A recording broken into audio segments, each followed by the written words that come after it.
falsafat dan dasar negara kita. Umurnya hanya 39 tahun, tapi beliau termasuk panitia inti persiapan kemerdekaan Republik Indonesia.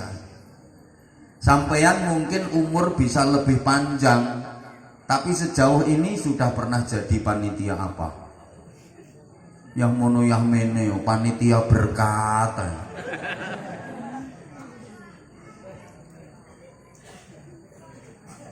Ibu bapak dan adik-adik santri, kalau Anda pergi ke Jakarta, ada 2 bandara terkenal di sana. Yang satu bandara internasional Suta, Soekarno-Hatta, letaknya di Cengkareng. Sekarang masuk wilayah Tangerang, Provinsi Banten. Satu lagi namanya Bandara Halim Perdana Kusuma. Halim Perdana Kusuma itu umurnya hanya 26 tahun. Tapi namanya diabadikan jadi nama bandara. Ayo, namamu dipakai namanya kandang kambing lo gak payu.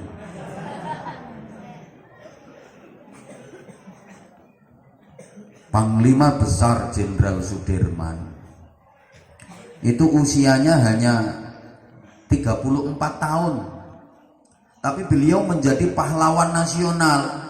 Sampean pahlawan kelas RT aja enggak. Tolong anak-anak kecil ini dijumputi ya, ganggu konsentrasinya ngaji lah. Mamanya mana mamanya? Oh iya. Tolong kalau bisa anak-anak kecil gimana supaya nggak rame gitu ya. Lah ya itu dijumputi lah ya, nang rono jaluk mik ya jaluk. Anak kecil kok pengen roh nombok nih sebenarnya. Oke, saya ulang adik-adik, mulai bukan lambe gudungan mulai.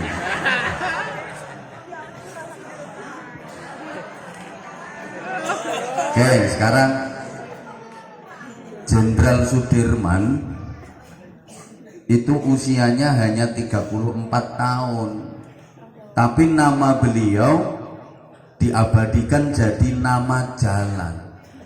Hampir tiap kota di negeri ini ada jalan utama, jalan protokol yang namanya Jalan Jenderal Sudirman. Semua kota di Indonesia ada nama Jalan Jenderal Sudirman. Ayo jenengmu, kayak jenenge pos ronda yo gak payu. Orang-orang yang punya jasa besar, orang-orang yang punya manfaat untuk masyarakat pasti selalu dikenal. Termasuk para ulama yang kita harapkan nanti akan banyak terlahir dari mambaul khairat. Amin Allahumma. Amin Allahumma. Manusia membutuhkan ulama, bukan hanya di dunia saja, sampai di akhirat, bahkan sampai di surga orang itu masih butuh ulama. Sampai di surga orang itu masih membutuhkan kiai. Ibu-ibu tolong perhatikan ya. Nanti kalau sampean jadi ke surga, nek sido lho, nek sido. Tapi potongannya koyo gak sido. Sampai di surga pun manusia masih membutuhkan ulama, masih memerlukan kiai. Adik-adik kalau membaca kitab Mukhtarul Ahadits, ada sebuah hadis Rasulullah Muhammad sallallahu alaihi wa alihi wasallam ahlul jannah yahtajuna ila ulamaihim kama hum yahtajuna ila ulamaihim fid dunya. Jadi penduduk surga itu memerlukan para ulamanya. Meskipun sudah tinggal di surga, penghuni surga masih membutuhkan para kiai, para ulama. Maaf, orang di surga nanti tidak memerlukan gubernur. Di surga nggak butuh bupati, di surga nggak memerlukan camat, kepala desa, kepala kelurahan, nggak. Karena di surga nggak butuh stempel, nggak butuh tanda tangan, nggak butuh proposal. Nggak perlu. Di surga orang juga nggak perlu tentara. Di sana aman, nggak ada makar, nggak ada pemberontakan. Di surga orang nggak butuh polisi, karena di sana kondusif, nggak ada maling, nggak ada rampok, nggak ada teroris. Tapi di surga masih memerlukan kiai, masih memerlukan ulama. Untuk apa kiai, ulama? Kenapa mereka membutuhkan para kiai dan para ulama? Li'annahum yazuruna Allah Ta'ala kulla yaumil jumu'ah. Karena penduduk surga itu setiap Jum'ah ada agenda ketemuan sama Allah. Jadi nanti di surga itu tiap hari Jum'ah ada agenda ketemu sama Allah Subhanahu wa Ta'ala. Dan ketemu sama Allah ini merupakan nikmat paling agung, nikmat paling indah, nikmat paling besar di surga. Tiap Jum'ah itu jadwalnya. Nanti kalau udah ketemu, semua disapa sama Allah. Hai para penduduk surga, sampeyan jawab dalem ngono lho. Ya ngono ya. Tak baleni. Yuk biar kelihatan kayak sudah di surga. Hai semua para penduduk surga. Nah gitu. Gimana kalian semua di surgaku ini, betah apa enggak? Betah. Kalau gini kan gayanya kayak udah di surga. Gimana surgaku ini, enak apa enggak? Enak. Gimana kalian semua di surgaku ini, seneng apa enggak? Senang. Menurut gimana nikmat-nikmat yang aku kasih, nikmat-nikmat yang aku berikan, kurang apa enggak? Oh geragas ini. Kurang. Nah ketika ditanya sama Allah, apakah nikmat-nikmat yang aku kasihkan ini ada yang kurang? Mereka diam, nggak ada yang berani jawab. Padahal sesungguhnya mereka masih ngerasa kurang, tapi mau jawab malu sama Allah, saking haibahnya Allah. Yang kedua malu karena ngerasa udah dikasih nikmat luar biasa banyaknya, sementara amalnya waktu di dunia ya nggak seberapa. Sholat juga mulai dulu kayak gitu. Kelihatan banget ini yang saya hadapi, sholatnya 99,9% ngelamun. Betul? Puasa juga cuma Ramadan, puasa sunnah jarang. Belajar aja kalau nggak terpaksa mau ujian yang enggak. Udah dikasih nikmat yang begitu banyak sama Allah, mau ngomong kurang, malu. Kalau pengennya kepingin, karena keinginan penduduk surga itu dinamis dan terus berkembang. Keinginan penduduk surga itu dinamis dan terus bertambah. Tambah pengen, tambah pengen, tambah pengen, tambah pengen. Sebagaimana kenikmatan surga itu selalu bertambah. Tambah nikmat, tambah nikmat, tambah nikmat, tambah enak, tambah enak, tambah enak, tambah enak. Pengen tapi nggak berani ngomong. Sehingga mereka hanya saling pandang, terus jawil-jawilan sakancane. Ada yang bilang, punyaku bidadarinya kurang lemu. Sijine ngomong ngono, iya widodariku ya kuru-kuru. Aku pengen sing semok. Tapi nggak berani mau ngomong sama Allah. nggak berani. Fayaltafituna ila ulamaihim, maka mereka menoleh kepada ulamanya, menoleh kepada kiainya, minta tolong kepada kiainya untuk matur ngomong ke Allah.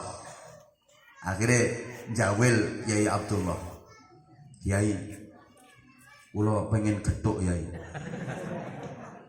Yai, saya pengen duren. Yai, saya pengen es dawet. Saya pengen apa. Nanti Yai Abdullah ini yang laporan ke Allah. Jadi semua kiai itu besok akan menjadi anggota Dewan Perwakilan Rakyat Surga. Penyampai aspirasi penduduk surga kepada Allah. Makanya Yai Abdullah, mohon maaf, di dunia nggak jadi anggota dewan, nggak patean, nggak apa-apa. Dan tolong nggak usah, jenengan nggak usah ikut terjun ke politik. Cukup kayak gini aja, nggak usah jadi anggota dewan. Apa beliau anggota dewan? Bukan ya? Nggak usah ya, nggak usah. Cukup jenengan gini aja. Yang anggota dewan itu udah ada plotnya sendiri-sendiri. Nanti kalau jenengan terjun ke politik malah bubar ini pondoknya nanti. Yakin aku bubar, apalagi regenerasinya belum jalan. Nah, jenengan cukup di sini aja. Nggak jadi anggota Dewan Perwakilan Rakyat di dunia, nggak paten, nggak masalah. Tapi jenengan nanti pasti akan menjadi anggota Dewan Perwakilan Rakyat surga. Amin. Tapi yang boh DPR tingkat piro ya nggak roh. Nah iya, ada yang tingkat pusat itu yang alim-alim, alamah, yang kiai-kiai sepuh yang hebat-hebat itu DPR tingkat pusat. Nenek yai paling DPR tingkat telu mau papat. Iya, jadi anggota Dewan Perwakilan Rakyat surga. Nah, ibu bapak dan adik-adik santri yang sangat saya hormati rahimakumullah. Ini anak kecil ini hebat, insya Allah calon orang hebat ya. Amin. Saya cilik cerewet ngalang-ngalangi mahe.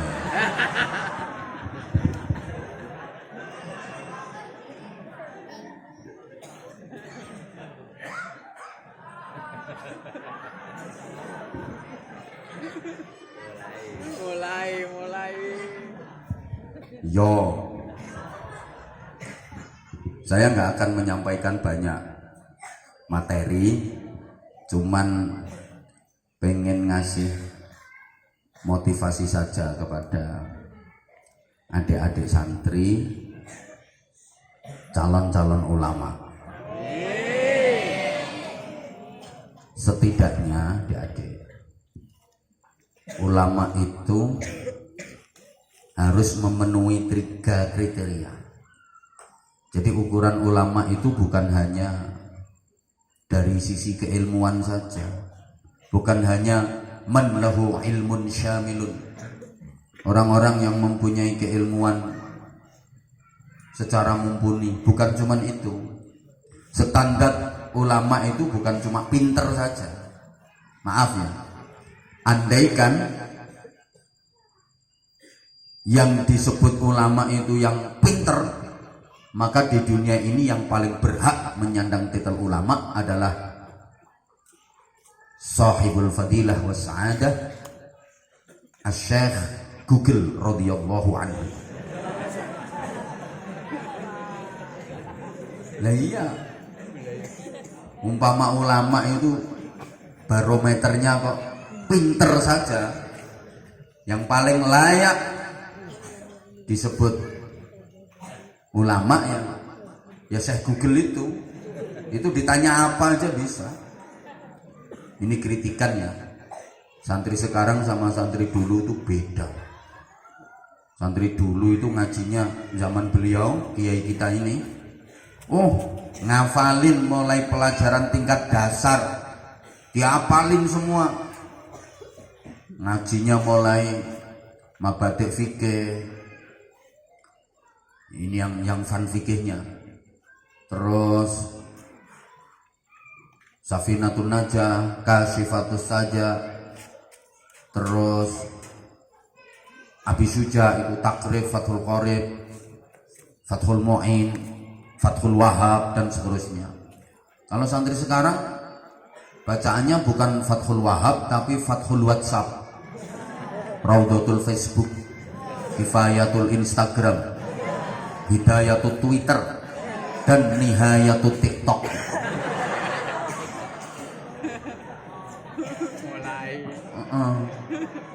Mulai.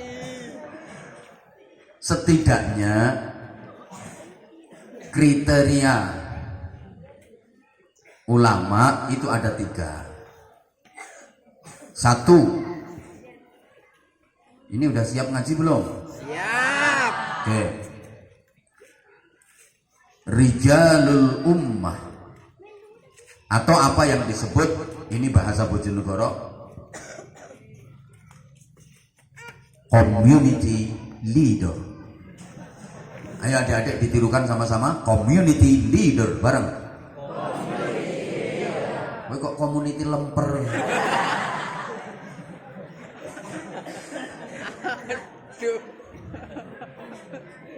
Rijalul ummah. Ayo tirukan, 1, rijalul ummah. Community leader. Ini lantai rodok ditekuk sithik leader. Yang kedua, rijaluddin, spiritual leader. Yang ketiga, rijalul fikr, intellectual leader. Kok intelektual iler?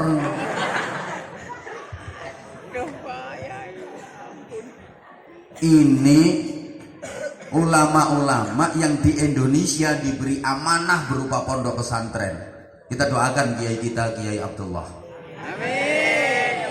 Nah, kalau dirunut sejarahnya dulu, sebelum saya uraikan 3 kriteria ulama tadi, pondok pesantren itu kalau dirunut sejarahnya, biar kalian tahu sejarah, mulai dari zaman Nabiullah Ibrahim alaihi salam. Allah subhanahu wa ta'ala mengutus seorang nabi dari bangsa Arab Selatan, namanya Nabi Hud alaihi salam. Diberi kaum yang disebut dengan kaum Ad. Nabi Hud diperintah untuk mendakwahkan iman kepada kaum Ad. Tapi karena kaum Adnya itu nakal-nakal kayak yang sebelah sana itu, mereka dihancurkan sama Allah, gagal di Arab Selatan. Kemudian Allah ngutus seorang nabi lagi dari bangsa Arab Utara, namanya Nabi Shalih alaihi salam. Diberi kaum yang disebut dengan kaum Samud. Sama seperti kaum Ad, kaum Samud ini nakal-nakal, menentang Rasulnya, mendustakan Allah. Akhirnya mereka juga dihancurkan oleh Allah. Jadi di Arab Selatan gagal, di Arab Utara juga gagal. Maka kemudian Allah mengutus seorang nabi, la minal kidul wala minal lor. Timbang bahasa Arab terus potonganmu juga gak paham. Bahasa Jawa. Amin. La min kidulin wala min lorin, bal min tengahin. Mengutus seorang nabi dari bangsa Arab Tengah, namanya Nabi Ibrahim alaihi salam. Ini bangsa Arab Tengah dipilih dari suku yang disebut dengan suku Arya. Makanya dikatakan Ibrahim Abul Rungokno toh? Ibrahim Abul Arya wa Abul Anbiya. Nabi Ibrahim itu bapaknya suku Arya, bapaknya para nabi. Suku bangsa Arab Tengah ini dipilihkan dari suku yang terkenal paling fasih lesannya, paling gagah tubuhnya, paling ganteng wajahnya. Sehingga ma arsalallahu rasulan illa wa hasanal wajhi. Allah tidak mengutus seorang rasul pun kecuali ganteng-ganteng wajahnya. Allah nggak ngutus seorang nabi pun kecuali wajahnya ganteng-ganteng. Semua nabi setelah Ibrahim alaihi salam itu adalah dzurriyyahnya Nabi Ibrahim, keturunannya Nabi Ibrahim. Semua nabi yang diutus Allah itu wajahnya ganteng-ganteng semua. Gak ada nabi berwajah jelek, itu gak ada. Ganteng-ganteng semua. Nah sekarang kalau al-ulama warasatul anbiya, para ulama, para kiai itu pewarisnya para nabi. Maka perhatikan, kiai itu rata-rata ganteng-ganteng. Nah, kan pewarisnya nabi. Loh, kalau saya memang nggak ganteng sih, cuma ngangenin. Orang itu kalau udah jadi kiai ada aura tersendiri. Nyai Abdullah ini dulu wajahnya nggak seperti ini. Awal-awal datang ke Ketapang, jemburis. Belum jadi kiai, tapi begitu beliau jadi kiai, subhanallah, ada sinar. Bener nih.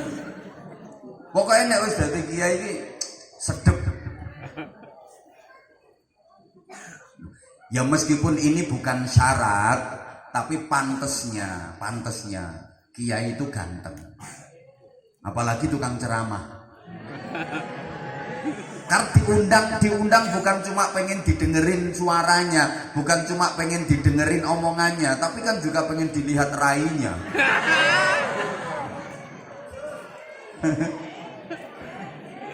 Allahumma sholli ala Muhammad. Makanya begitu saya datang naik ke sini, yang sebelah sana bilang, kok nggak sama ya kayak yang di YouTube. Loh nggih Pak. Ini bisi kancane. Yo no YouTube rumangsaku cilik ireng ngono. Yo, terus ana sing nambahi, ganteng asline. Allahumma sholli ala Muhammad. Udah. Ya, meskipun nggak syarat sih, nggak syarat. Soalnya innallaha la yanzuru ila suwarikum wala ila ajsadikum wala ila ahsabikum walakin yanzuru ila qulubikum wa niyatikum. Allah tidak memandang bentukmu, bodimu, nasabmu, keturunanmu, enggak. Yang dinilai Allah adalah hati dan niatmu. Lah iki dalile kiai sing gak ganteng. Betul.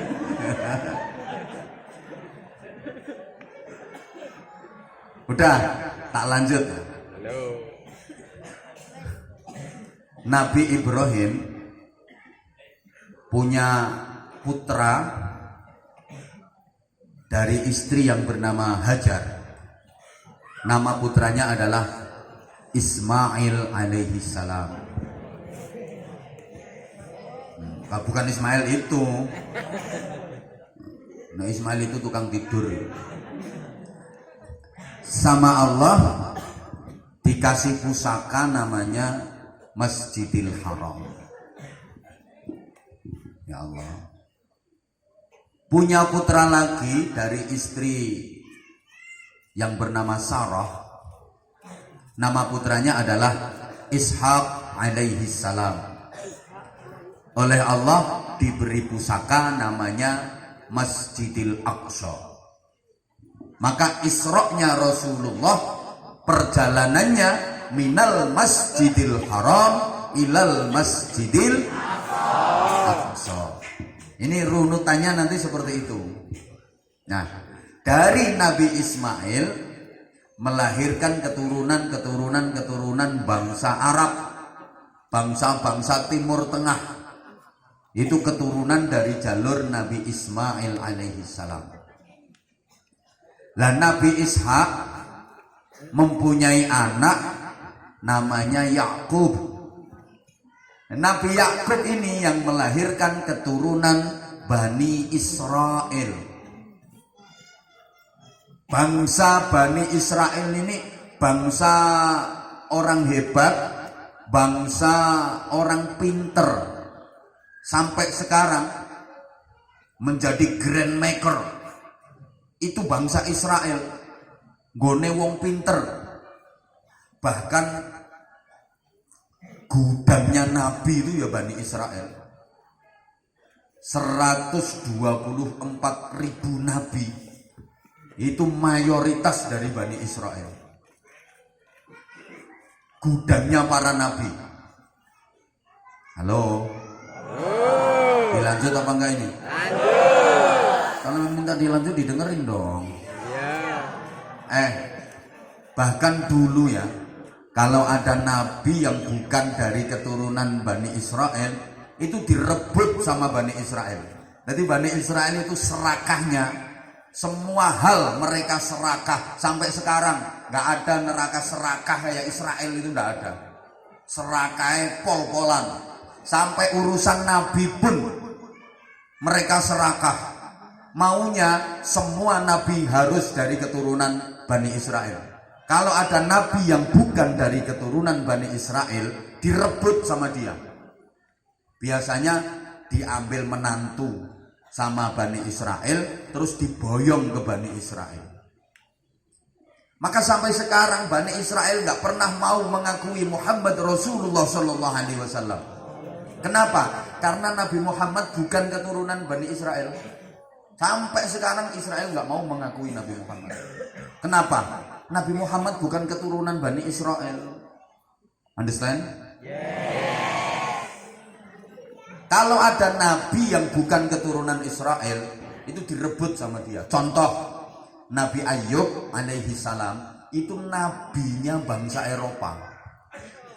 Nabi Ayub itu aslinya nabinya bangsa Eropa. Kemudian diambil menantu cucu sama Nabi Yusuf. Diambil cucu menantu sama Nabi Yusuf. Jadi dinikahkan sama cucunya Nabi Yusuf yang namanya Siti Rahmah. Akhirnya Nabi Ayub diboyong ke Israel. Bangsa Eropa kehilangan Nabi. Kehilangan Nabi, tapi udah pernah punya Nabi. Walaupun akhirnya kehilangan Nabi, kan sudah pernah punya Nabi. Mending daripada Indonesia, setiap ada Nabi di Indonesia pasti palsu. Ya toh? Hari ini ngaku Nabi, 2 hari lagi tangkep polisi. Bahkan di Ketapang dulu juga pernah ada yang ngaku jadi Nabi. Iya. Palsu mesti. Indonesia ini setiap ada Nabi pasti palsu. Kecekel. Yang fenomenal dulu namanya ada Ahmad Musaddiq Al-Gendengu Wasempelu, orang Bogor. Itu guru olahraga. Guru olahraga ngaku jadi nabi, umatnya tidak pencolotan. Katanya dia dapat wahyu di puncak, ketemu sama malaikat Jibril. Lah ngapain malaikat Jibril kelayapan sampai puncak? Malah ada perempuan namanya Lia Aminuddin bikin komunitas Eden. Dia awalnya ngaku jadi nabi, lama-lama ngaku jadi malaikat Jibril. Ya karena sesat dan menyesatkan ditangkap sama polisi di penjara. Ini prestasi untuk polisi Indonesia, mampu nangkep malaikat Jibril. Ya kita berdoa aja, mudah-mudahan sebentar lagi yang ketangkep malaikat Israel. Amin. Aman dirimu, nggak mati-mati.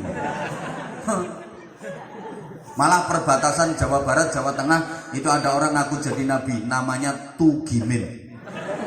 Dari nama aja udah nggak pantas, masa ada Nabi Tugimin alaihi salam. Tugimin jangankan jadi nabi, jadi kiai aja nggak pantas. Acara selanjutnya mau Mauidhah Hasanah, tausiah agama yang akan disampaikan oleh Shahibul Fadilah was Sa'idah wal Karamah, Romo Kiai Haji Tugimin. Nggak pantas blas. Nah, terus kalau sholawatan gimana? Hah? Nah, kan sholawat Jibril kan enak. Sallallahu ala Muhammad Sallallahu alaihi wasallam. Coba diganti kayak mau siji nih. Sallallahu ala Tugimin. Tak pantas blas. Halo? Halo? Dilanjut enggak? Lanjut. Oke. Woi. Woi. Dari bangsa Israel itu keturunannya Nabi Yakub. Dan yang disebut Israel itu Nabi Yakub. Nah, Nabi Yakub punya anak, salah satunya bernama Is. Nah, dari Is ini melahirkan bangsa Amerika dan bangsa Eropa. Jadi orang Amerika, orang Eropa, orang Belanda, Jerman, Swiss, Prancis, Kanada, Spanyol, mana lagi? Jenogoro, Eropa, Swedia. Pokoknya orang Amerika, orang Eropa itu nasabnya jelas. Nasabnya dari Is bin Yakub, Yakub bin Ishak, Ishak bin Ibrahim. Jelas nasabnya. Yang nasabnya nggak jelas itu orang Indonesia. Kayak gini kan nggak jelas nasabnya. Iso-iso diurut nasabnya tekan Raja Fir'aun. Belinging.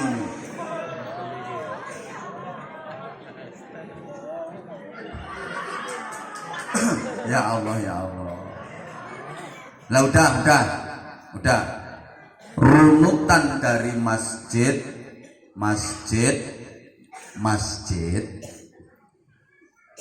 sampai turun kepada Rasulullah Muhammad sallallahu alaihi wasallam. Rasulullah hijrah ke Madinah, begitu sampai perbatasan, pertama kali yang dilakukan beliau adalah membangun masjid, yang akhirnya masjid itu diberi nama Masjid Quba. Ini dalam sejarah Islam, masjid yang pertama kali dibangun dalam sejarah Islam adalah Masjid apa, Nana? Masjid Quba.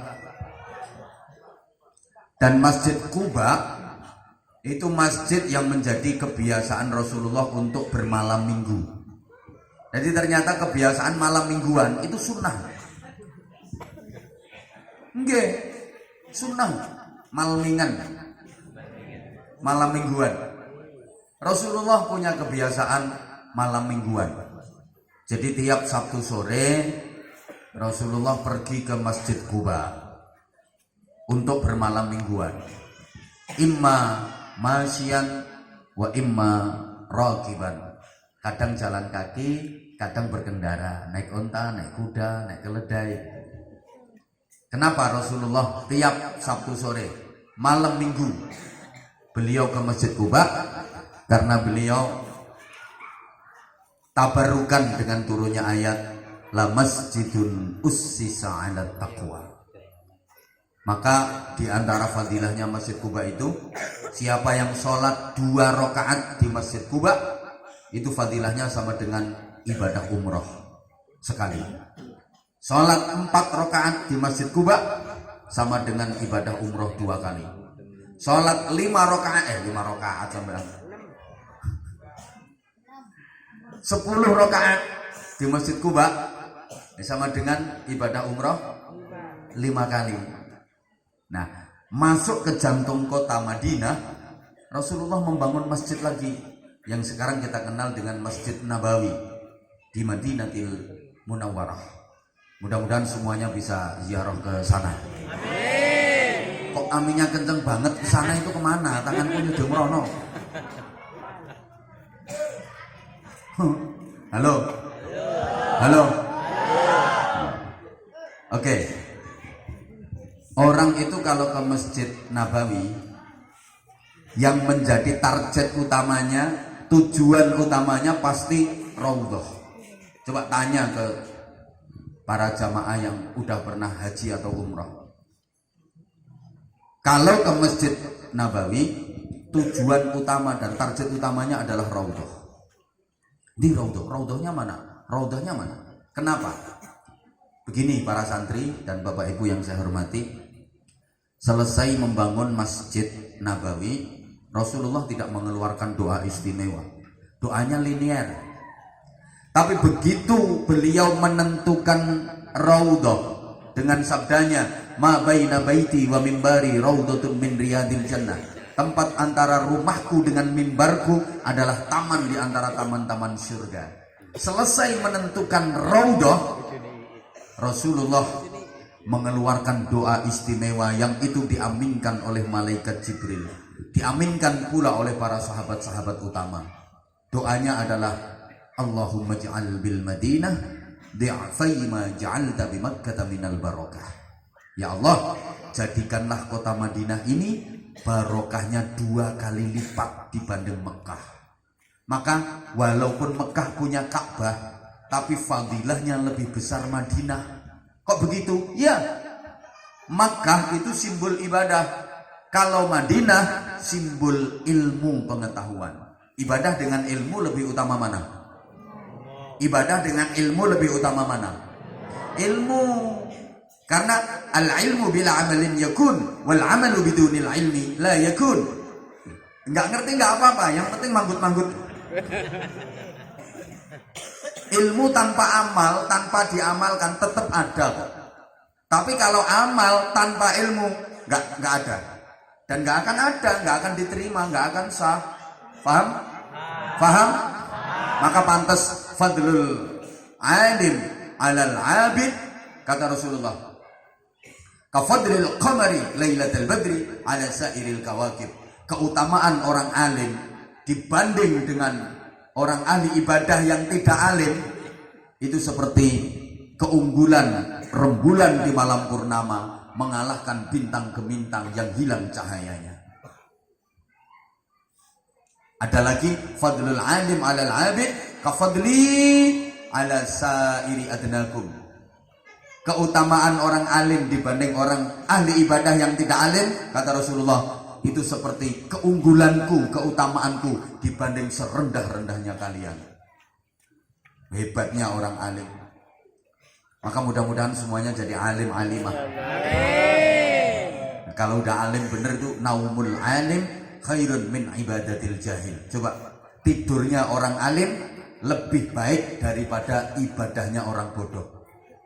Tidurnya kiai lebih baik daripada ngajinya santri. Makanya kalau ada kiai tidur jangan dibangunin. Loh iya, kiai tidur, santri ibadah, itu lebih utama kiai tidur. Makanya ono kiai karipan gak ono santri sing wani gugah. Kenapa tidurnya orang alim kok bisa lebih baik daripada ibadahnya orang bodoh? Karena orang alim kalau tidur, tidurnya pakai ilmu. Orang ibadah tapi bodoh, nggak pakai ilmu, ibadahnya nggak sah, nilainya 0. Understand? Yes. Maka Al-Quran mengkritik kita secara pedas. Qul hal yastawil ladzina ya'lamuna wal ladzina la ya'lamun. Tidaklah sama orang berilmu dengan orang yang tidak berilmu. Nggak sama kok. Orang pinter sama orang bodoh itu nggak sama. Semuanya nggak sama. Gayanya nggak sama, bicaranya nggak sama, baunya lo nggak sama. Iya, orang pinter sama orang bodoh itu ambune lo nggak bodoh. Jalannya nggak sama, nyurinya nggak sama. Lo iya, wong goblok iki paling sing dicolong apa? Ayam, mentok. Iku ayame urung kecekel ndekne wis kecekel dhisik. Ayam belum ketangkep dia udah ketangkep duluan. Tapi kalau orang pinter, triliunan ya, bisa dicuri dan itu nggak ketahuan. Padahal dia nyuri triliunan nilainya, nggak ketahuan saking pinternya. Dan di mana-mana dia disebut yang terhormat. Padahal bajingan, tapi disebut yang terhormat. Mergo pinter. Allahumma sholli ala Muhammad. Baca Qur'annya itu lo nggak sama. Ayatun min alim ahabbu ilallah min juz'in wahidin minal jahil. Ada orang alim baca Quran 1 ayat, Yai Abdullah baca Quran 1 ayat, itu lebih dicintai Allah daripada santri-santri baca Quran 1 juz. Ini Yai Abdullah baca cuman nun satu ayat tuh. No. Ini lebih baik, pahalanya lebih besar daripada santri-santri baca 1 juz. Apalagi Yai Abdullah baca 1 juz. Ini nilainya lebih baik daripada kalian baca Quran sampai khatam.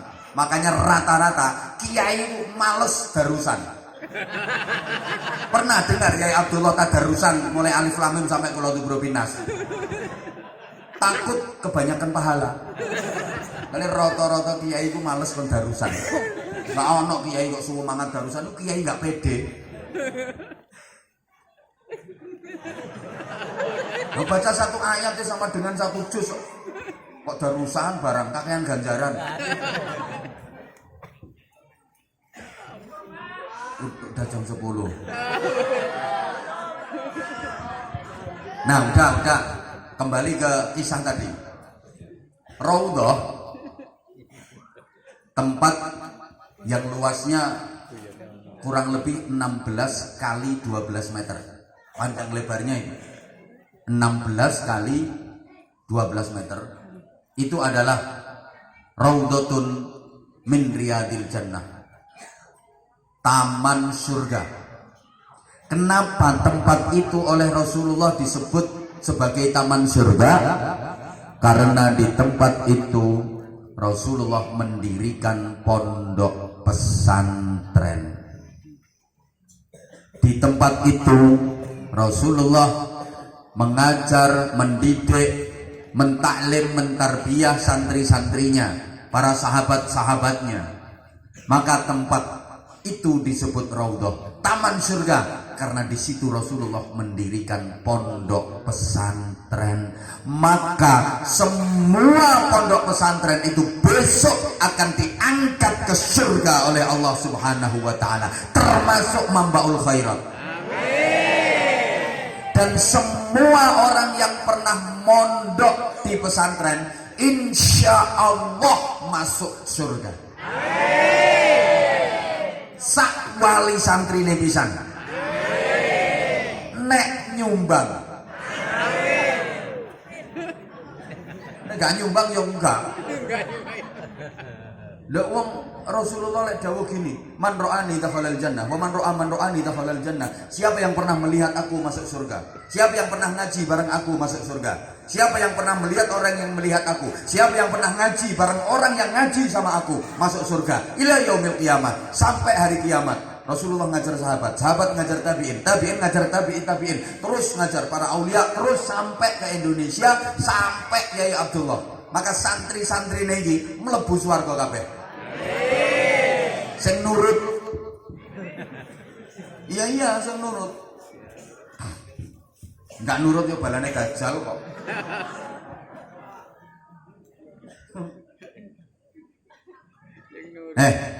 Santrinya Rasulullah itu ada disebutkan sebagai ashabus suffah, sahabat-sahabat Nabi yang la minal muhajirin wala minal ansor.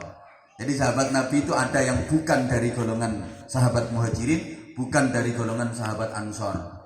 Namanya ashabus suffah, sahabat-sahabat yang tinggal di teras-teras masjid, mondok di pesantrennya Rasulullah. Ya, kepala pesantrennya namanya Abdurrahman ibn Sakhr, yang kita kenal dengan julukan Abu Hurairah. Itu kepala pesantrennya Rasulullah. Nah, santrinya Rasulullah itu datang dari jauh-jauh loh. Ada santri yang datang dari Jerman, namanya Suhaib Ar-Rumi, dari Romawi, dari Jerman mondok ke Madinah.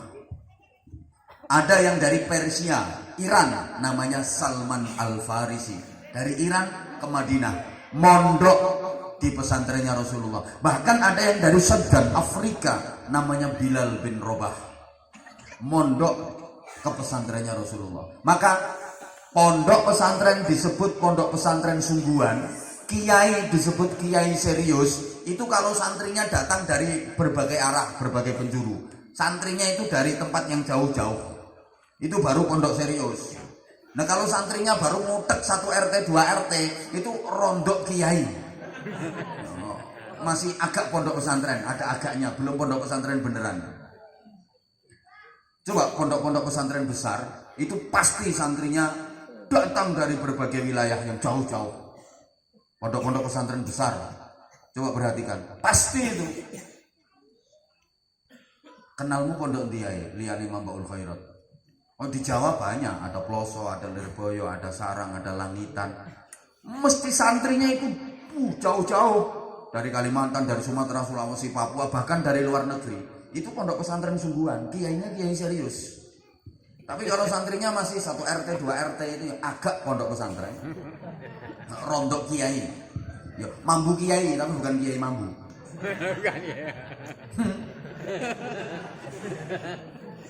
Ya, makanya kadang maaf ya, kalau di maaf banget. Kadang ada ustadz, biasanya ustadz anyaran. Merintis pondok pesantren baru. Santri ini mek pitung lonjor. Gayane petentang. Orang salaman kalau nggak cium tangan dia marah-marah. Nggak tahu kamu siapa saya? Ustadz. Koclok gitu. Lagi rondo ustadz yang melete. Iya. Biasanya ustadz anyaran biasanya. Yang melete. Tapi nek kiai beneran ini nyantai, kalem. Aku tapi nggak ngerti nek kiai. Jemput aku neng bandara ki macake biasa. Yang ini mau yang ini. Ambil potongannya kayak orang adus. Aku nggak ngerti kalau beliau itu kiainya. Subhanallah. Ya kiai kalau benerannya kayak gini. Kiai sungguhan. Maksud kiai anyaran, ustadz anyaran itu biasanya melete. Punya santri baru 11, 12. Oh nek proposal santrinya 11.000.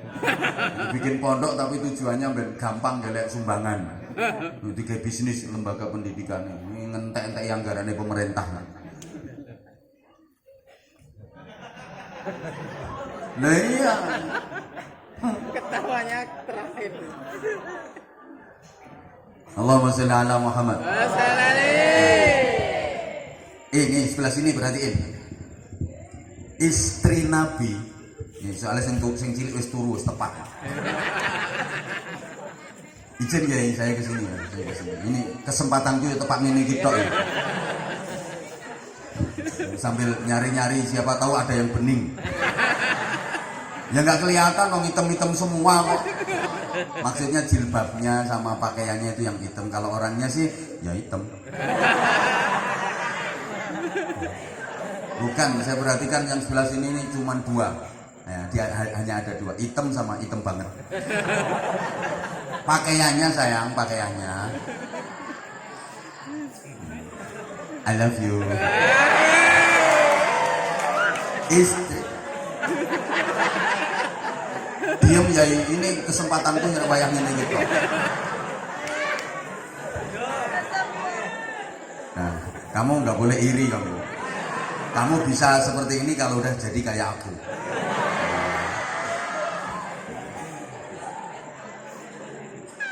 Istri-istri Nabi. Nah kalau istri-istri itu berarti bukan cuma 1.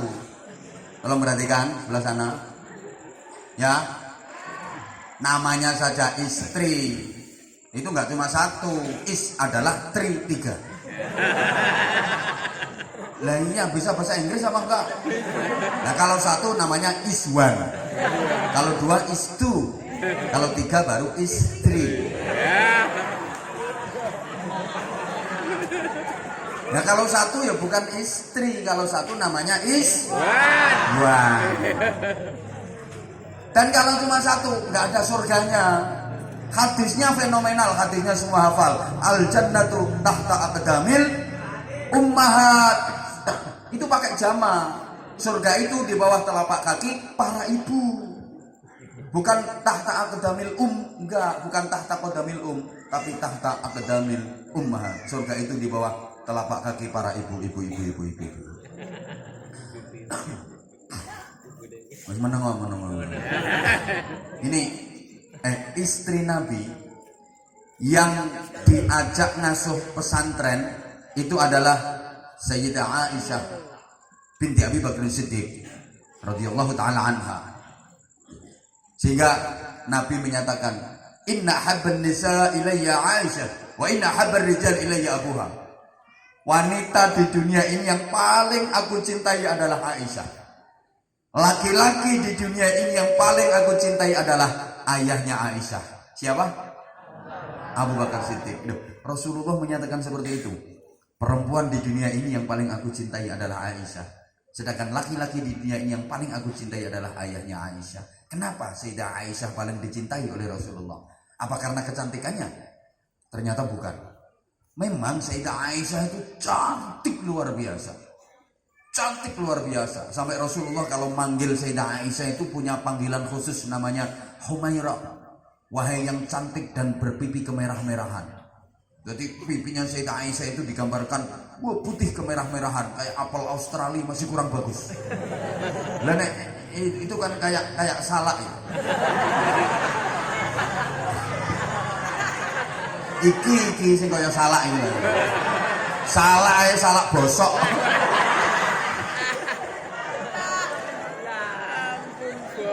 Sayyidah Aisyah itu cantik luar biasa. Izin ya, kalau di sini gambaran kecantikannya kayak mana ya? Sebentar. Alah, gak usah ngacung, tuwek ngacung. Malah sing tuwek sing ngacung. Mana ya, kayak mana ya Sayyidah Aisyah ini ya? Gambaran kecantikannya kayak yang mana ya? Bentar.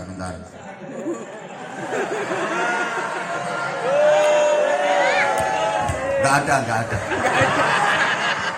Gak level tau. Orang kayak gitu dibandingin sama Sayyidah Aisyah. Ya jauh lah, baina sama was sumber minyak. Gak level. Memang Sayyidah Aisyah itu cantik, tapi bukan karena itu Rasulullah paling mencintainya.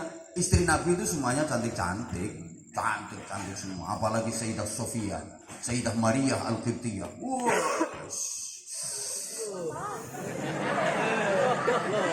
Gak kayak makmu.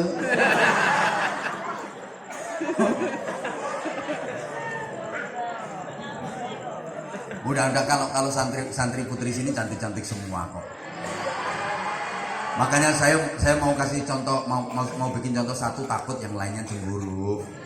Kesulitan karena emang semuanya cantik. Tapi kalau dibanding sama Sayyidah Aisyah yang gak level.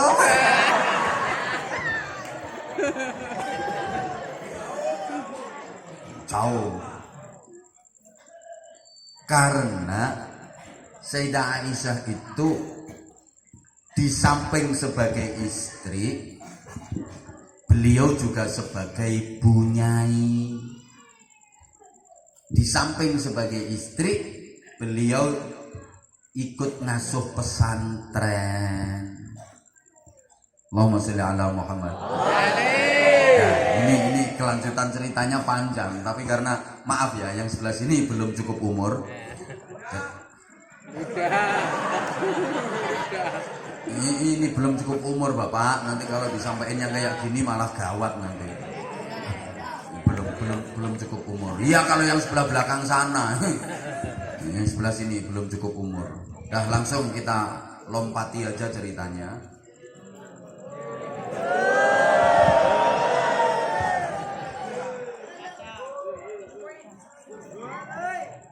Nah, dah. Rasulullah ngajar santrinya. Santri Rasulullah namanya sahabat. Kan yang disebut sahabat itu orang yang pernah berjumpa dengan Rasulullah dalam keadaan iman. Walaupun cuma sekejap perjumpaan itu udah jadi sahabat namanya. Nah, santrinya Nabi namanya sahabat. Sahabat ngajar santrinya. Lah santrinya sahabat namanya tabi'in. Dari sini ada dikatakan farubba muballighin aw'a min sami'in. Banyak orang yang dikasih tahu itu lebih bisa menampung ilmu daripada yang mendengar langsung.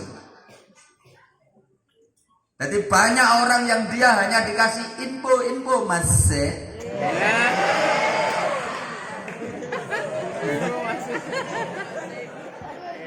Tapi dia lebih bisa menampung dan menguasai ilmu dibanding yang mendengar langsung. Gini loh, yang mendengar langsung dari Nabi itu sahabat. Nah, sedangkan muridnya sahabat kan nggak mendengar langsung dari Nabi. Dia dikasih info oleh sahabat. Namanya tabi'in.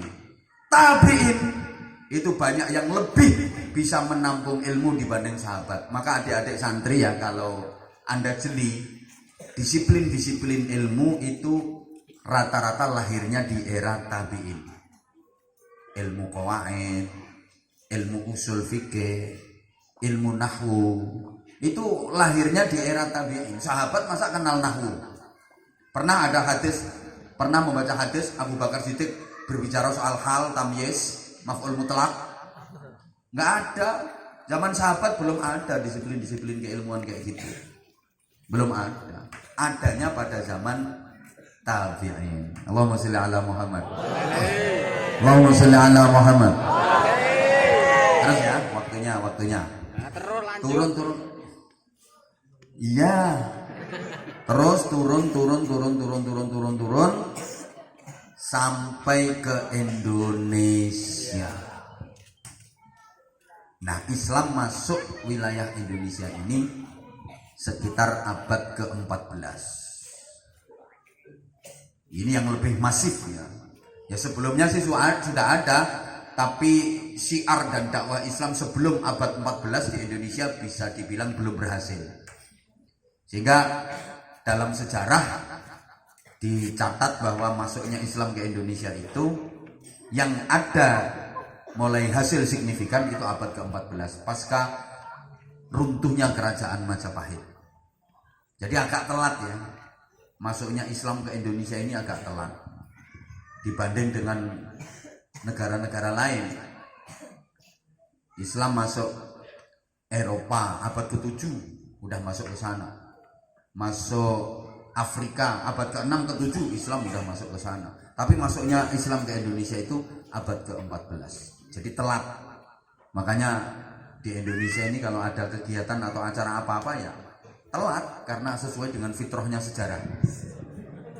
Kiai disuruh ngisi ceramah jam 8 terus telat molor sampai jam 9. Ya Indonesia banget ya. Kalau nggak telat nggak Indonesia namanya. Ya, coba orang NU kalau lagi punya acara Baksul Masail, undangannya jam 8 pagi, prakteknya habis asar. Semakin telat semakin NU. Semakin telat semakin Indonesia. Kalau nggak telat bukan Indonesia namanya. Karena sesuai fitrahnya sejarah, masuknya Islam ke Indonesia itu telat. Jadi kalau ada acara apa-apa mesti selalu telat. Kayak ini tadi acaranya kan mulai jam 19. Prakteknya jam 21. Ya ini Indonesia ya ini. Kalau nggak gini nggak Indonesia namanya. Telat dan ketinggalan. Makanya jangan heran kalau Indonesia selalu ketinggalan ya. Ekonomi ketinggalan, teknologi ketinggalan. Coba kalau ada Samsung bukan Indonesia ini, Korea, BMW Jerman, Toyota Jepang, Honda Jepang, Yamaha Jepang, Kawasaki Jepang, Mitsubishi Jepang, Suzuki Jepang, Soto Lamongan, Jenang Kudus, Sate Madura, Gudeg Jogja, Pempek Palembang. Jadi kuntum ummatan badokan lillahi ta'ala.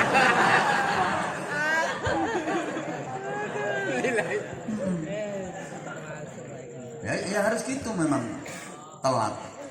Islam udah masuk ke Spanyol. Adik-adik Spanyol itu negaranya Real Madrid, Barcelona, Atletico Madrid, Sevilla, Valencia. Apa lagi gila bola. Gibol. Islam masuk Spanyol itu abad ke-7 dibawa oleh Torik bin Ziyad.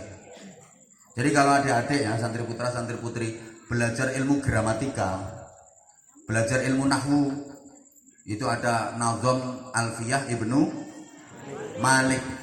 Itu bukan karyanya orang Ketapang. Alfiyah Ibnu Malik itu karangan orang Ketapang itu.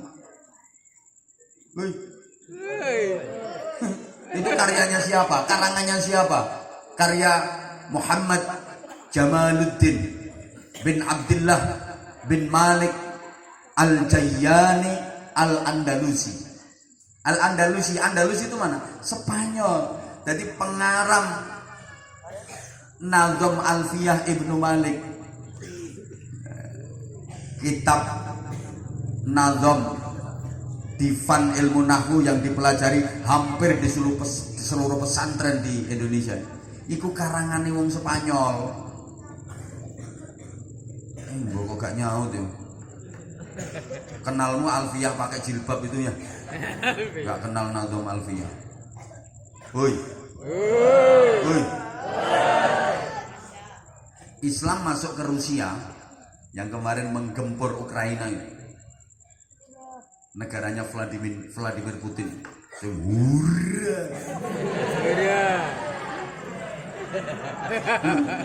Islam masuk Rusia abad ke-7, Sa'ad ibn Waqqas yang membawa ke sana. Adik-adik kalau ngaji hadis, ada hadis Rawahul Bukhari.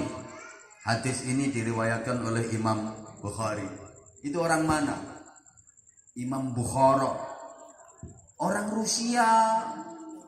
Jadi Imam Bukhari Rusia itu perawi hadis. Tapi kalau Imam Bukhari Ketapang, penjual nasi goreng.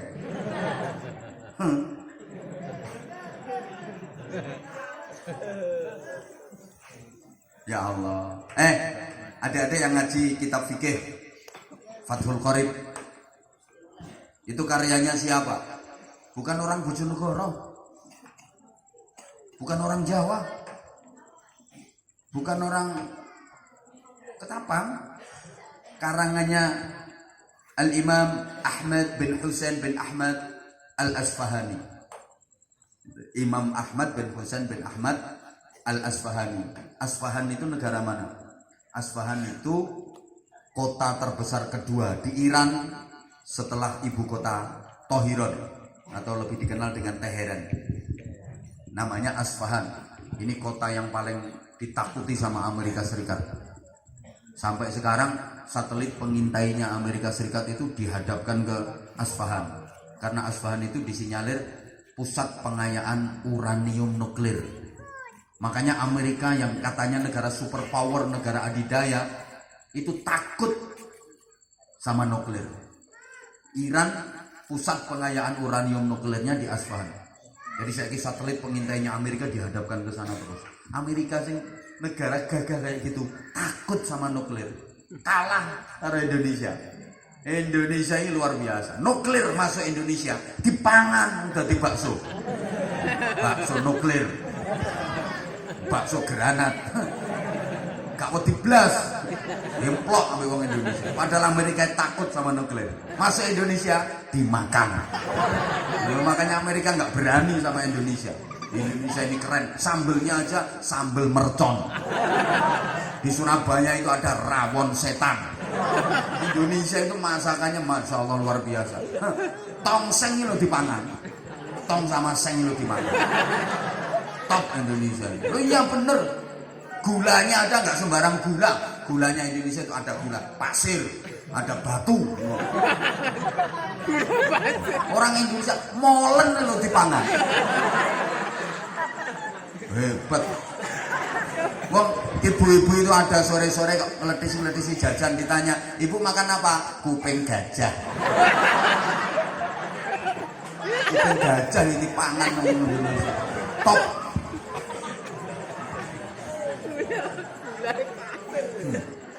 Sayur ya sayur kunci. Itu berarti lauknya kan gembok, obeng. Makanya Amerika nggak berani sama Indonesia. Betul.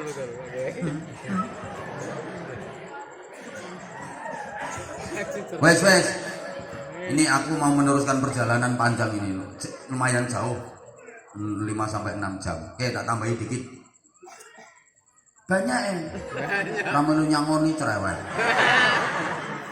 Terus sampai pada masa penjajahan. Allahumma sholli ala Muhammad. Ini tolong adik-adik perhatikan. Masa penjajahan, para ulama dan para kiai lah yang berhasil nangis nanti mie kayak warna. Mbokne lagi teko. Para ulama dan para kiai lah yang bisa menggelerakan semangat jihad melawan penjajahan. Kenapa para ulama yang berhasil menggelorakan semangat jihad? Ya karena ulama kiai itu menjadi ikon di tengah-tengah masyarakat. Dulu masyarakat punya problem apa saja, larinya ke kiai. Jadi semua problem keumatan, masalah-masalah masyarakat itu bisa diselesaikan pada tingkat kiai. Dulu begitu. Ada orang punya anak nakal kayak itu, mesti orang tuanya larinya ke kiai.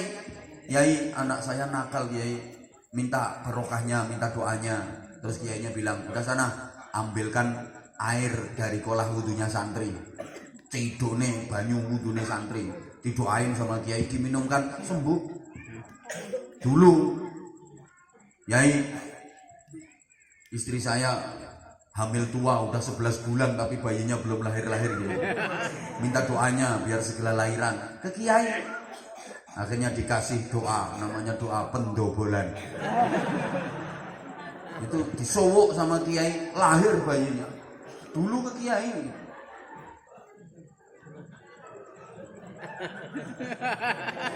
Loh iya. Punya hutang, larinya ke kiai. Kiai, saya punya hutang kiai, lumayan banyak hutangnya dan ini waktunya ditagih sama orangnya. Minta doanya yai supaya orangnya nggak nagih, supaya orangnya lupa, biar nggak nagih. Akhirnya dikasih ijazah sama kiai. Udah gampang, tuh bacakan ayat kursi. Nah, ini mau mententengi kita yang utang gitu. Mau praktek dia, bacakan ayat kursi. Nanti pas lafaz man dzalladzi yashfa'u 'indahu, baca yang panjang sambil membayangkan orangnya. Insya Allah orangnya nggak bakal nagih. Loh, itu menteng-menteng gue utang. Mau praktek. Man dzalladzi yashfa'u 'indahu, sambil bayangno orang yang diutangi biar nggak nagih. Mandi, ayat kursi masih belum mandi, tambah sak mejoe. Sekalian ayat meja. Dulu semuanya lari ke kiai. Punya istri cerewet, nyai, istri saya cerewet nyai. Saya kualahin kiai. Saya minta doa yang bisa bungkem cangkeme wong wedok. Gampang wis macane sumum bukmun yum fong. Ini bungkeman kirek padahal. Itu ya kiai karo kiai. Padahal kiai ini lagi berdicelatu bojone. Baru saja diomelin istrinya, tapi ada orang minta kayak gitu ya dikasih. Itu dulu. Sekarang enggak. Sekarang kiai mulai ditinggalkan. Sekarang punya anak nakal, larinya enggak kiai tapi ke psikiater. Loh, kiai ini mulai enggak laku. Iya. Punya hutang numpuk bukan ke kiai sekarang, ke koperasi simpan pinjam. Soalnya masyarakat tahu kiai ini dhewe utangnya akeh. Istri hamil tua udah 11 bulan kok bayi belum lahir, enggak ke kiai sekarang, ke dokter spesialis. Itu dokter spesialisnya namanya SPOG. Itu singkatannya spesialis ogok-ogok.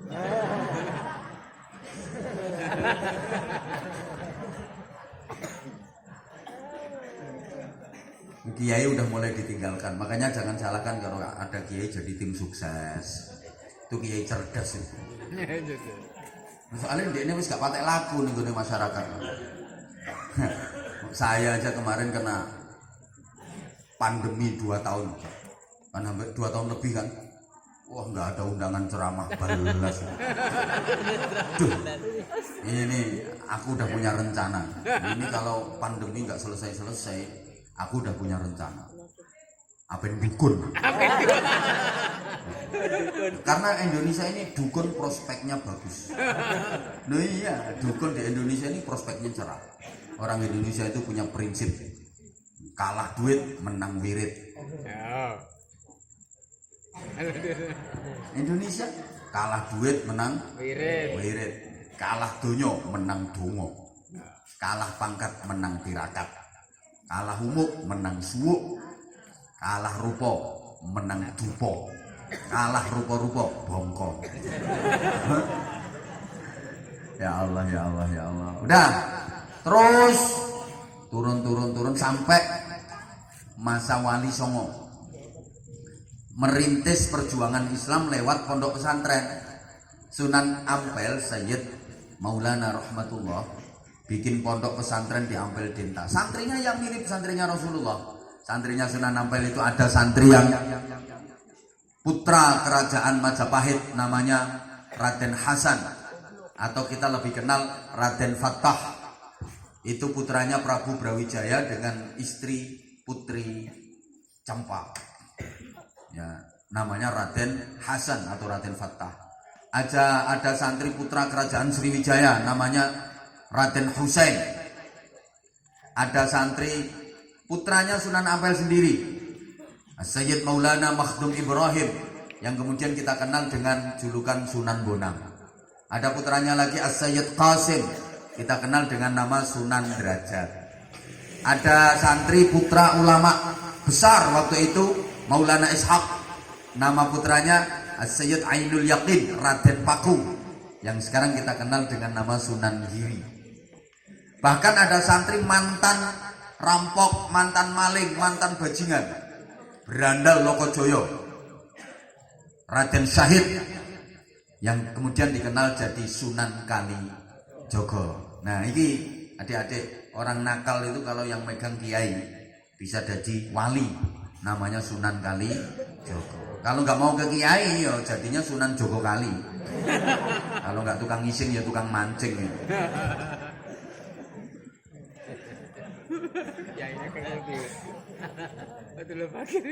Terus ditanamkan 3 karakteristik itu. Makanya yang berhasil menggelorakan semangat jihad mengusir penjajahan itu ya para santri, para kiai dan pondok pesantrennya. Coba perhatikan. Halo. Halo. Pendidikan pondok pesantren yang berhasil mencetak kader-kader pejuang, pahlawan-pahlawan negeri ini, itu banyak yang ulama, banyak yang kiai. Kiai Mojo itu ulama besar, pondok pesantrennya besar. Kiai Imam Bonjol, Kiai Sentot Ali Basya, Prawira Dirja, kiai itu pejuang-pejuang, pahlawan-pahlawan itu. Kiai Pangeran Diponegoro. Pangeran Diponegoro itu kiai. Beliau hafidul Quran dan menguasai qiraah sab'ah. Nama aslinya Abdul Hamid.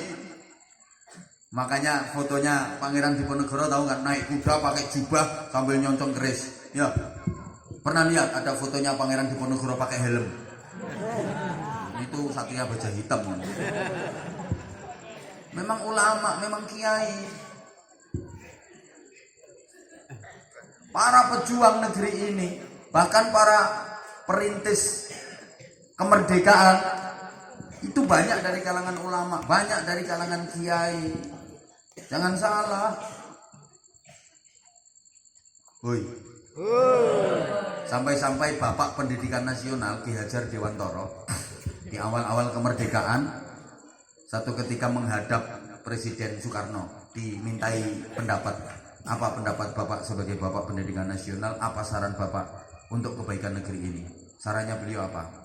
Tolong Paduka Presiden, jangan pernah tinggalkan pondok pesantren, jangan pernah menganaktirikan pondok pesantren, jangan pernah menomorduakan pondok pesantren, karena cikal bakal negeri ini adalah para ulama, para kiai dan santri-santri pondok pesantren. Oh, jadi pondok pesantren melahirkan kemerdekaan, kemerdekaan melahirkan sekolah sampai fakultas, universitas, sekolah tinggi. Nggak dulu. Jadi sekolahan sampai perguruan tinggi itu cucunya pondok pesantren. Moga-moga paham. Nah, karakternya ada 3 tadi. Ini yang saya sampaikan singkat-singkat saja. Kalau masih kurang ya kapan-kapan ngundang lagi. Yang pertama tadi, Rijalul Ummah. Apa yang disebut dengan community leader. Itu ya. Kalau di dunia pendidikan disebut dengan emotional quotient, mempunyai EQ. Kemudian Rijaluddin, spiritual leader, spiritual quotient, punya SQ. Dan Rijalul Fikr, intellectual leader punya IQ. Jadi mempunyai apa ya, 3 trilogi yang lengkap dalam kehidupannya: IQ, EQ, SQ. Allahumma sholli ala Muhammad. Pertama apa yang disebut rijalul ummah, pemimpin umat. Maka ulama itu bukan hanya mimpin santri tapi juga mimpin masyarakat, sehingga harus punya jiwa ngemong kalau bahasa Jawanya. Oleh Sunan Kalijaga digubah jadi lagu Cah Angon. Nggih? Pernah dengar lagunya?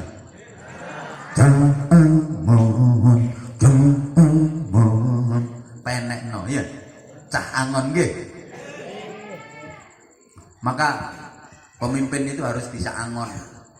Namanya angon itu biasanya ya mengetutkan. Apa mengetutkan ini? Mengikuti. Iya, wis ngono ku ya. Contohnya angon wedhus, mana tadi wedhusnya? Oh, wedhusnya noleh. Angon wedhus itu pasti di belakang wedhusnya. Ya namanya angon itu ya di belakang yang dingon. Angon bebek ya di belakangnya bebek. Angon kambing ya di belakangnya kambing. Namanya angon. Kalau wedhus bebeknya wis bener mlakune ya dijarke, biarin, emang udah bener. Kalau salah baru diarahin gitu. Kalau di depannya ya ngono bojo ya nang burine ngetutno jenenge angon. Angon ini ngetutne sambil mengarahkan, itu angon.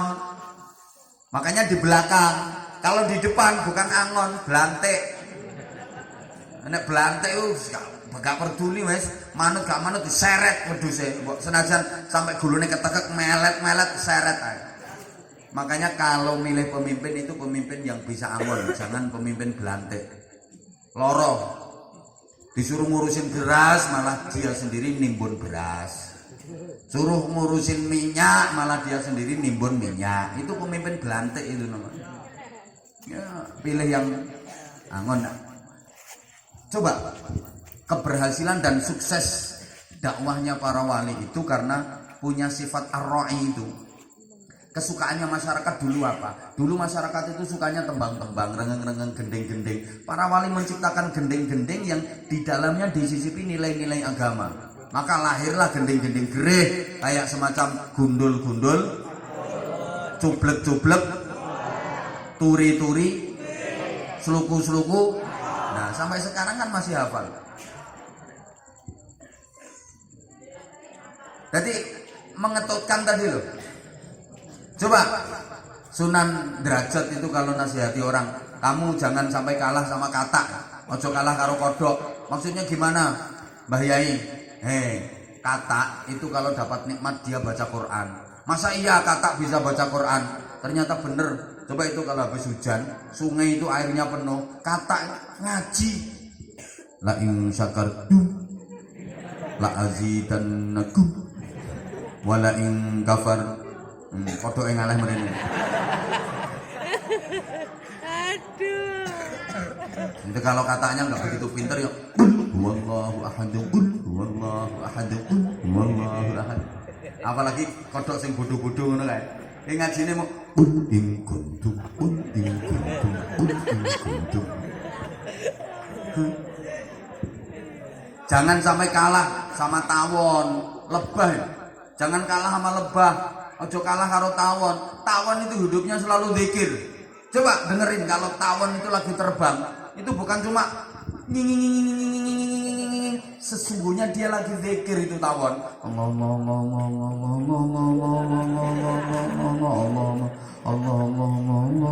Kalau nggak percaya, coba pegang satu tempelin nang kupingmu. Dengerin kalau ya Allah. Itu dia zikir. Ayat Al-Quran yusabbihu lillahi ma fis samawati wa ma fil ard. Semua makhluk di langit dan di bumi bertasbih memahasucikan Allah. Itu diimplementasikan oleh makhluk yang bernama IT. Bebek mau tasbih terus krungu bebek. Aslinya dia baca tasbih subhanallah, subhanallah, subhanallah, subhanallah, subhanallah. Gak percaya ya wis. Sapi itu kalau habis dapat nikmat dia bersyukur. Makanya sapi kalau habis dikasih makan, kasih minum, dia langsung baca hamdalah. Alhamdulillah.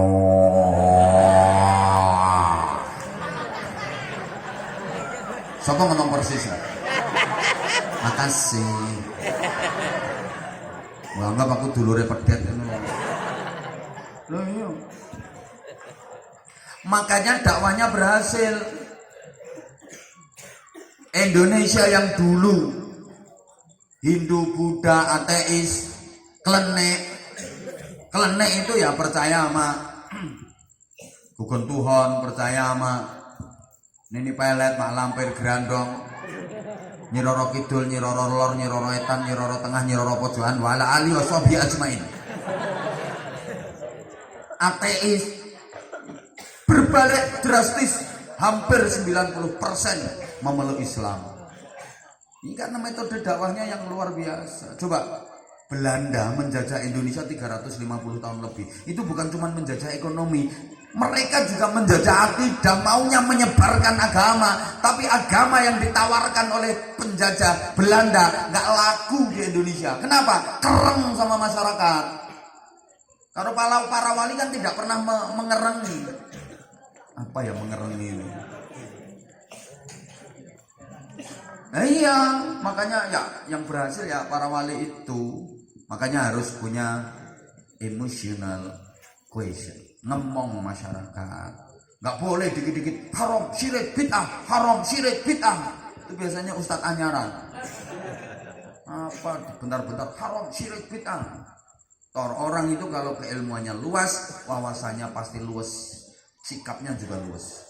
Ilmu dan wawasannya luas, sikapnya pasti luas. Di samping kebenaran yang saya yakini, ada pihak lain yang juga benar menurut keyakinannya dia. Nggak kok merasa paling benar sendiri, merasa jadi pemborong surga. Halo? Nah, makanya di pesantren ini kalian para santri dididik supaya mempunyai keilmuan yang luas, nyamudro kata orang Jawa. Ya biar nggak terlalu cupet, biar nggak terlalu pendek dalam pola berpikir. Yang kedua, Rijaluddin ini intellectual leader. Jadi ulama itu harus mempunyai daya spirit, harus mempunyai daya daya spiritualitas. Izhadur roh ini yang nyambung ke Allah. Sehingga maaf, kekuatan spiritual ini penting, adik-adik santri, penting ya. Sama-sama pinter, yang punya kekuatan spirit sama nggak punya kekuatan spiritual, bobotnya pasti akan berbeda. Makanya di dunia pesantren dikenal ada istilah riyadhah, ada istilah tirakat. Ini supaya ilmunya berbobot, ilmunya betul-betul mantep. Orang pinter kalau nggak ada daya spiritualnya, ilmunya itu ringan, enteng gitu. Sama-sama pinter, bobotnya pasti akan berbeda. Sehingga maaf, kiai zaman dulu yang berhasil mencetak ulama-ulama besar itu kalau dibanding dengan dosen-dosen sekarang, cara mengajarnya kalah kiai zaman dulu. Sekarang dosen-dosen apalagi yang gelar akademisnya lebih panjang daripada nama aslinya. Sekarang sarjana itu Prof, DR, DRS, IR, namanya panjang, Ahmad Siratal Mustaqim Siratal Ladzina An'amta 'alaihim ghairil maghdubi 'alaihim waladdallin. Belakang masih ada MSI, MPDI, MHI, MH, terakhir BH. Titel sampai BH. Wah, pandai berorasi, berargumentasi. Pokoknya diplomasi, pinter pol. Ngajarnya enak, tapi nggak mampu membekas kuat ke murid-muridnya, ke mahasiswa-mahasiswinya, ke santri-santrinya. Cara mengajarnya enak. Nah, kalau kiai zaman dulu itu kadang-kadang ngajar ngaji itu, ya Allah, nggak paham nih. Wadah ngajar ngaji itu geremeng sama sekali, nggak jelas. Baca kitab kuning.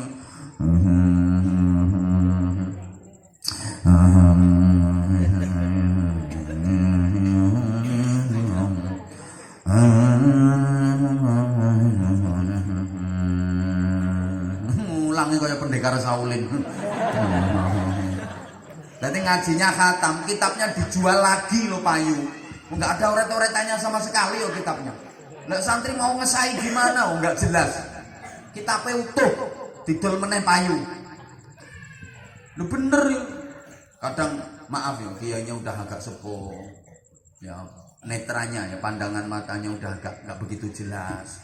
Baca kitab, apalagi ya Allah ya kan kitabnya udah blober sampai kacamata ning ngamu ini gini maca ya.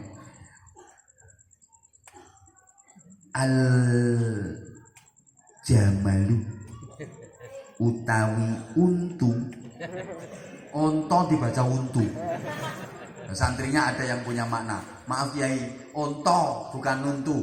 Nah iya, onto sing duwe untu. Nek duwe untu jenenge Jamal, nek gak duwe untu jenenge Nakoh. Aja bantah santri, bantah kiai. Wal jaradu lan lawang, walang diwaca lawang. Dibantah santrine lho. Walang Mbah Yai. Iya, walang sing mlebu teko lawang. Wal hayatu lan alu, ula diwaca alu. Ula Mbah Yai. Ya iya ula sing gedene sak alu. Gak pinter gak dadi kiai. Lu ngono kuwi santrinya kok jadi orang semua. Gak ada yang jadi cempe, gak ada yang jadi pedet. Pidato itu gak lama kiai dulu. Paling naik podium, naik mimbar, assalamualaikum warahmatullahi wabarakatuh. Bapak Ibu para jamaah yang istiqomah sholat tahajud biar mulia dunia akhirat. Dah cukup sekian. Akhirul kalam. Assalamualaikum warahmatullahi wabarakatuh. Pidato itu cuma gitu. Misalnya ini ana mubalek penceramah pidato ngono itu gak disangoni. Tapi jamaahnya paham. Disuruh apa sama kiainya? Tahajud. Kiainya pesan apa? Tahajud. Paham semua. Nah sekarang ceramah sampai 1 jam setengah 2 jam yang jamaahnya melongo orang ngerti apa-apa. Kok ini ngerti apa? Halo? Allah. Jadi punya kekuatan spiritual. Harus ada sehingga doa yang dibaca bisa sama tapi kekuatannya berbeda. Saya itu lebih salut kiai-kiai, maaf, kiai di kampung-kampung yang masih ikhlas-ikhlas. Doa itu enggak fasih. Kagak fasih. Allahumma inna nas'aluka salamatan fiddin wa ngafiyatan fil jasad najiyatan fil ilmi ya barokatan fil rezeki tobatan qoblal maut rokamatan indal maut. Itu walaupun tidak fase saya amin khusyuk amin ya Allah amin. Soalnya kiai ngono ku ikhlas, dia belum apa ya? Dia belum kenal proposal. Dia juga nggak pernah merubah kwitansi. Ampuh mandi itu kan. Beda sama yang ustadz anyaran fasih. Allahumma inna nas'aluka salamatan fid din wa afiyatan fil jasad ziyadatan fil ilm barakatan fil rizq. Lah mau kopi sampai intil-intil meroton rizq. Tapi keseringan ngurus proposal, keseringan merubah kwitansi, gak kira mandi. Bener. Ini spirit. Nah, yang terakhir. Kok halah-halah dibilang.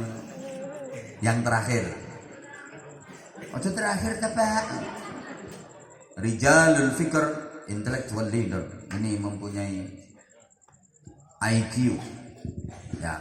Gudangnya ilmu pengetahuan itu pondok pesantren karena sumber dari semua ilmu adalah Al-Quran. Yang punya ya umat Islam, yang punya ya pesantren. Maka pesantren ini gudangnya ilmu pengetahuan. Maaf ya saudara-saudaraku yang pinter-pinter yang bukan alumni pesantren, jangan pernah memandang rendah pesantren. Jangan pernah meremehkan pesantren. Santri itu walaupun kelihatannya morot modal, walaupun kelihatannya rang romesi kayak gini, iki padahal wis macak paling apik wis. Tapi jangan diremehkan. Kenapa? Karena ilmunya santri itu sanadnya nyambung ke hadratur Rasul Muhammad sallallahu alaihi wasallam. Maka walaupun mungkin ilmunya cuma sedikit, jangan pernah diremehkan. Karena ilmunya santri adalah ilmunya Rasulullah. Jangan pernah diremehkan. Kalau yang orang pinter-pinter itu yang nggak ada sanatnya itu mau nyari barokah sama siapa? Sana jaluk barokah nang Albert Einstein, nang gone Thomas Alva Edison, jaluk barokah nang. Ya ini kelebihan pesantren yang tidak dimiliki oleh lembaga yang lain. Jangan pernah diremehkan. Saya paling tersungging. Nah, iya, pondok pesantren santri diremeh-remeh no. Jangan kira, kadang ngomong itu apa itu sholat subuh itu yang benar, nggak pakai kunut. Hadisnya yang paling sahih. Itu nggak usah pakai kunut, nggak usah pakai. Jangan bilang gitu. Kita di pondok pesantren punya dalilnya sholat subuh yang tanpa kunut. Tahu dalilnya, jangan dikira kita nggak tahu. Kita tahu kok dalilnya sholat subuh nggak kunut. Kita juga tahu dalilnya sholat subuh yang pakai kunut. Dan disiplin keilmuan kita menuntut dan mengharuskan kita sholat subuhnya pakai kunut. Guru-guru kita, kiai-kiai kita, sanad keilmuan kita mengharuskan kita sholat subuhnya pakai kunut.